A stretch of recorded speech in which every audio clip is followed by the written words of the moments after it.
security initiatives. In fact, we put a premium and a priority on cybersecurity.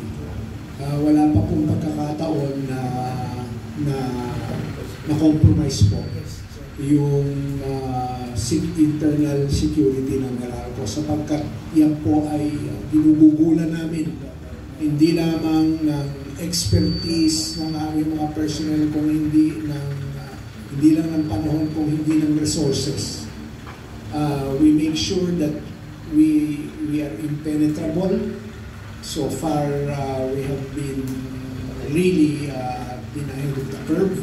Wala pong instances na na-compromise po yung safety at data ng customers namin, maging ng aming tanggapan. So I am very confident that Meralco, as always, even in the past, has put a premium on data security, on cyber security, and we will continue to do so. Siguro hanggang dun lang muna po yung maaari ko sabihin tungkol sa mga inisyatiba namin. Pero rest assured na safe po ang lahat ng data na hawak po